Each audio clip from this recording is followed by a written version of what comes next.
Hey everybody, I'm Alabama Boss. Today we're going to be making a Paracord Trotline.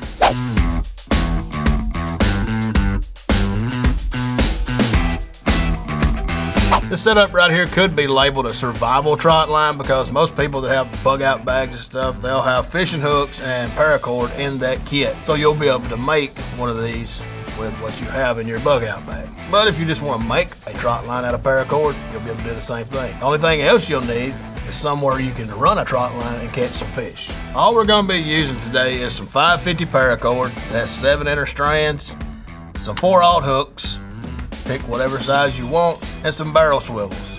You don't have to have the barrel swivels, but they keep the line from getting all twisted up, so barrel swivels are a plus. Okay, first thing we're going to do is pull off our paracord. You can make the trotline as long as you want it to. The one we're going to be making today is going to be about 15-20 feet long. That way we keep it small and we can put it in our pack easy.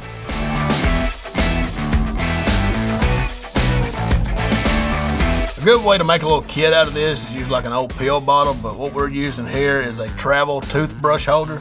Works real good. You can put all the hooks and barrel swivels on the inside and wrap the paracord to the outside.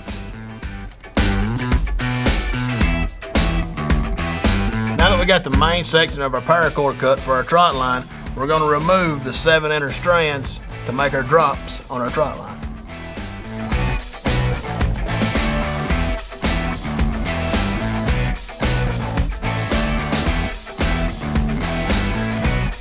Alright, now that we got all the inner strands removed, you want to go ahead and put your barrel swivels on. It's a little easier to get these swivels on if you burn the ends on this paracord.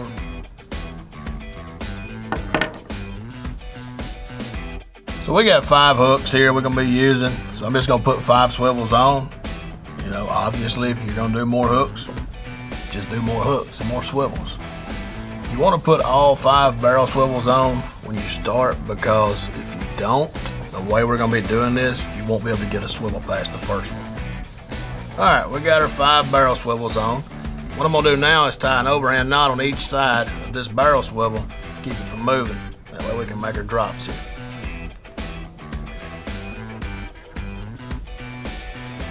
These 2 knots right here is going to keep our swivel in place. It's not going to go over those knots. So that drop and all the others will stay where we put them. So we're going to be doing 1-foot drops. We're going to do these spacing on the barrel swivels at about 3 feet. That way they don't get tangled up.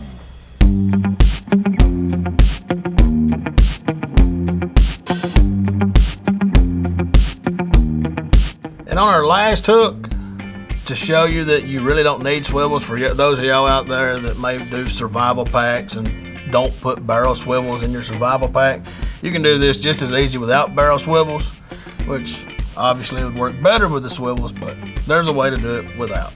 And all we're going to do right here is tie a drop. It's going to serve the same purpose as a swivel.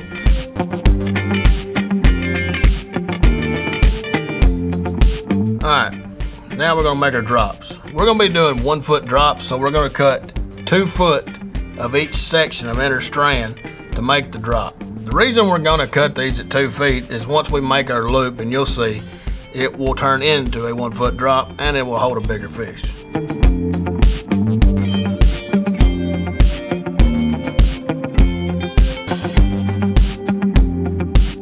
Alright, now that we've got our inner strands cut, our drops, we're going to double them up here.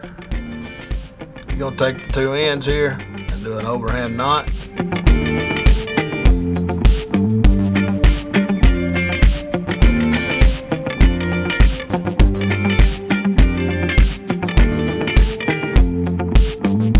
And right here you can use your lighter to fray the ends. And if you don't have a lighter in a survival situation, you can use your fire. And if you don't have fire, you're probably f***ed. I don't know how you're going to cook the fish. Now that we got our drops made, it's time to thread on our hooks. Alright, the way you put these on is real simple. Just pass the loop through the eye and bring it back through. That will cinch it down. And you'll just do that to all your drops, and then we'll attach them to the trotline.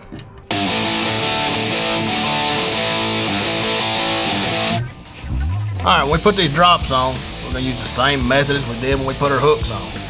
You're just going to run the drop through the swivel, and then we'll bring our hook back through the natural loop. And ta-da, drop one is done. Now we'll move on down through here and slap the rest of these on. That way we can try this thing out.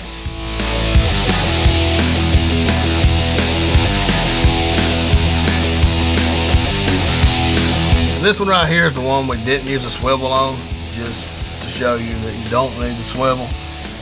You're going to do it the exact same way.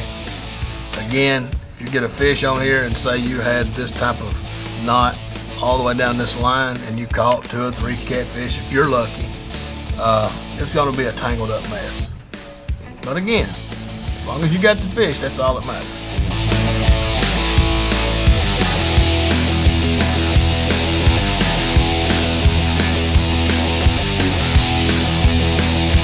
There you have it, Paracord Trotline. It's real easy to make, it doesn't take up a lot of room, and more importantly, it will catch fish. Now it's one thing left to do is take this thing out, get a rock, weight it down, tie it to a tree, and scrounge up some bait.